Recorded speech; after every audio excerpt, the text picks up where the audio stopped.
Hey there, and welcome back. Today we're diving into the world of automotive insanity with 25 of the most ridiculous window mechanisms from old cars that should absolutely never make a comeback. Before we get started, make sure you hit that subscribe button and ring the bell so you don't miss any of our automotive deep dives. Trust me, you're going to want to stick around for this one because some of these mechanisms are downright dangerous. Let's jump right in. First up, we have the suicide vent windows with the twist handle mechanism. These little triangular windows at the front of the door were supposed to help with ventilation, but the twist mechanisms would constantly break, strip, or just freeze up completely.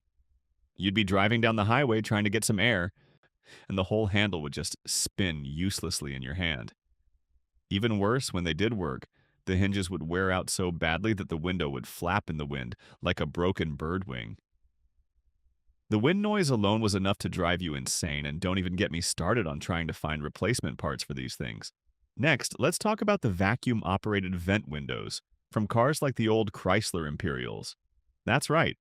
These genius engineers decided to power window vents using engine vacuum instead of, your hand or an electric motor.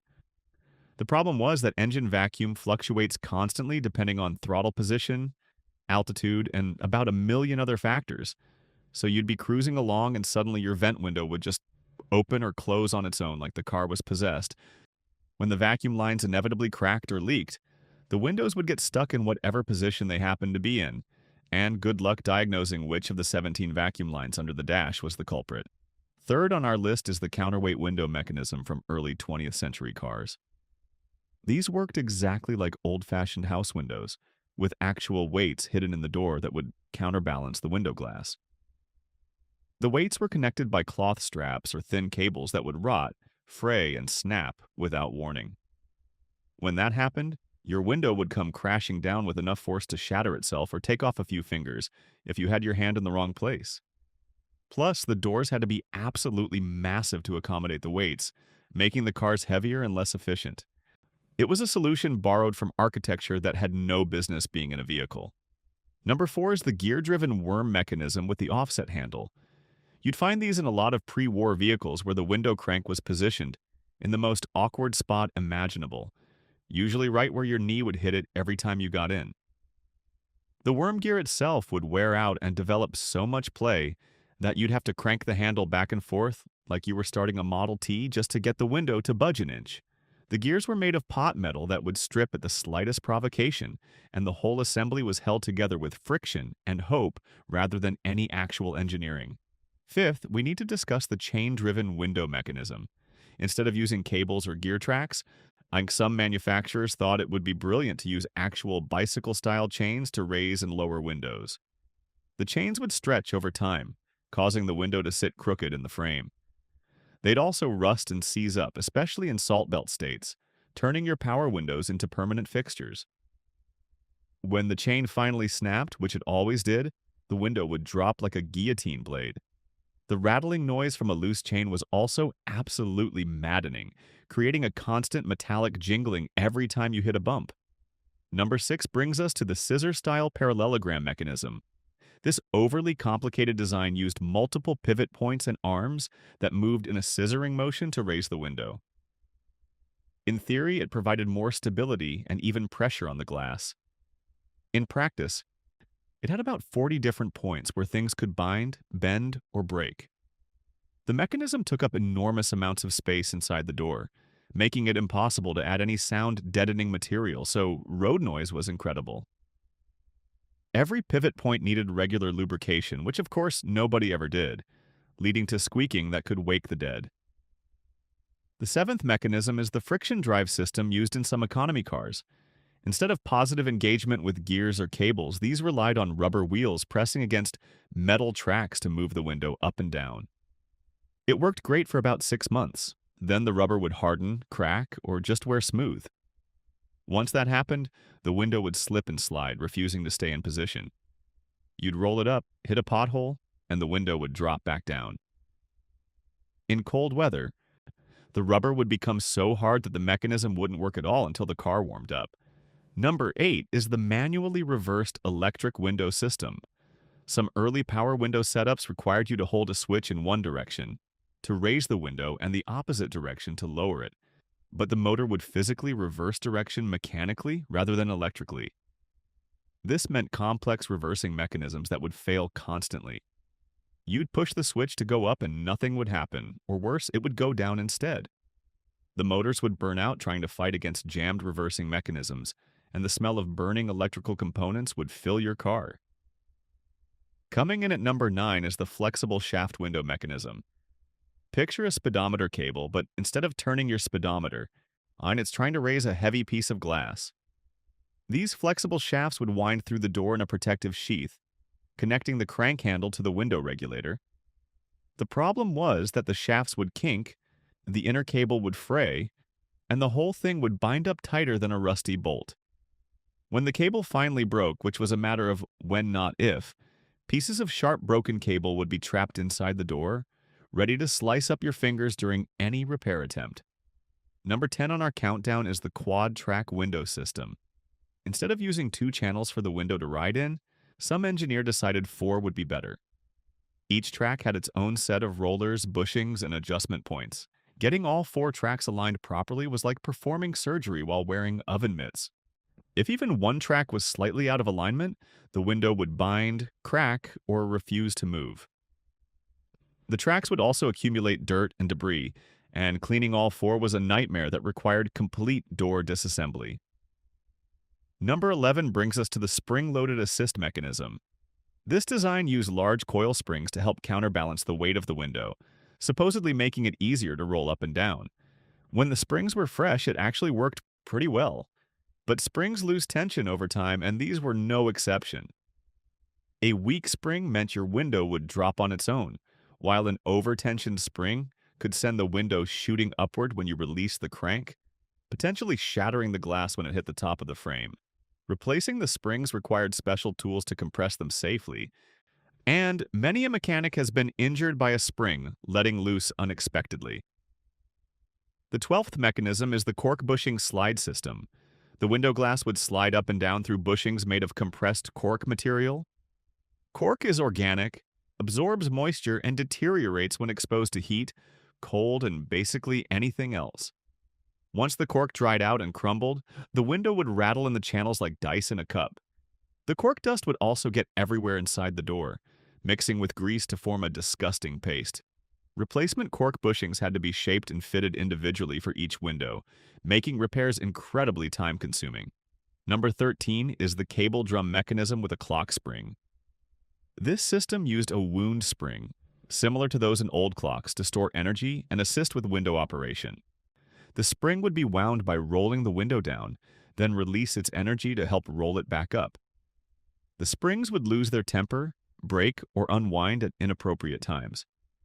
A broken spring could allow the window to freefall, while a spring that let go while wound could destroy everything inside the door. The constant tension on the cable also meant it would eventually snap, and the sharp broken ends were dangerous. Number 14 is the threaded rod actuator system. Instead of cables or gears, these used a long threaded rod that would spin, causing a nut attached to the window to travel up or down the threads. It sounds clever until you realize that road salt, moisture, and dirt would cause the threads to rust and corrode. Cross-threading was common if the window was forced while misaligned. The threads would wear out, causing the window to slip and fall. The mechanism was also painfully slow, requiring about 50 cranks to fully raise or lower a window. 15th on our list is the pneumatic window system from some experimental luxury cars. These used compressed air from a small onboard compressor to power window operation. The complexity was absolutely bonkers, with airlines, valves, seals, and regulators that all needed to work perfectly. Air leaks were constant, seals would dry out and crack, and the compressor would run constantly trying to maintain pressure. In cold weather, moisture in the airlines would freeze, rendering the entire system useless. The hissing sound of leaking air was also a constant companion. Number 16 is the magnetic coupling window drive. This exotic system used magnets to transfer power from the motor to the window regulator without physical contact. While this eliminated some wear points, it created new problems. The magnets would weaken over time, causing the window to slip under load. Metal debris would stick to the magnets, interfering with operation. Temperature extremes would affect magnetic strength. The system was also incredibly expensive to repair, requiring specialized components that were discontinued almost immediately. The 17th mechanism is the belt-driven window system, similar to what you'd find on industrial machinery. Thin rubber or fabric belts would connect pulleys to raise and lower the windows. These belts would stretch, slip, crack, and break with alarming regularity. Belt tension was critical. Too loose and it would slip. Too tight and it would put excessive wear on bearings and pulleys. In humid climates, the belts would absorb moisture and swell, binding in their guides. In dry climates, they'd dry rot and disintegrate, leaving you with a pile of rubber dust inside your door. Number 18 brings us to the sector gear window mechanism. This used a partial gear that looked like a slice of pie meshing with a matching gear on the regulator. The sector gear provided good mechanical advantage, but had a critical flaw in that it only engaged over part of its rotation. This meant all the wear was concentrated in one small area of the gear teeth. Eventually, those teeth would wear down or break off completely, and the window would freefall. The sector gear was also difficult to replace, often requiring door frame modifications. Coming in at 19 is the hydraulic window lift system. Yes, some manufacturers actually tried using hydraulic fluid pressure to operate windows. These systems had hydraulic cylinders mounted in the doors, connected by fluid lines to a central pump. The complexity rivaled that of aircraft landing gear. Hydraulic lines would crack and leak fluid onto your interior panels. Seals in the cylinders would fail, causing the windows to drift down slowly. Air in the system would cause spongy operation. The hydraulic fluid would also break down over time, losing its properties and requiring complete system flushes. Number 20 is the over-center toggle mechanism. This design used a toggle linkage that would go just past center to lock the window in the up position. In theory, this prevented the window from rattling or dropping. In practice, the toggle would wear and lose its over-center action, or worse, jam in the wrong position. Getting a jammed toggle freed often required removing the entire door panel and applying force with pry bars. The linkage arms would also bend if forced, destroying the geometry and making proper operation impossible. The 21st mechanism is the drum and cable system with automatic locking. When you rolled the window all the way up, a mechanical lock would engage to hold it there. The lock mechanism added complexity and weight, and the automatic engagement often failed. You'd roll the window up and the lock wouldn't catch, or it would catch halfway up, preventing further operation. Disengaging a stuck lock required accessing the mechanism from inside the door, which often meant drilling access holes, as the cables would also jump off the drums if the lock engaged at the wrong time. Number 22 is the rack and pinion window drive with nylon components. To reduce cost and weight, manufacturers used nylon plastic for the rack, the gear, or sometimes both. Nylon worked fine in moderate temperatures, but would become brittle in extreme cold and soft in extreme heat. A brittle nylon rack would shatter under load, sending plastic shards throughout the door. Soft nylon would strip under the slightest resistance, turning the gear into a smooth, useless blob. The nylon components would also wear rapidly, developing play that caused rattling and imprecise window positioning. Number 23 brings us to the compound lever window mechanism. This design used multiple levers and pivot points to multiply the force from the crank handle, while supposedly making window operation easier. What it actually did was create a mechanical nightmare with a dozen points of failure. Each pivot used bushings that would wear out. The levers would bend under stress. Keeping all the pivot points aligned and lubricated was nearly impossible. When one part of the linkage failed, the leverage multiplication worked in reverse, making it impossible to move the window at all.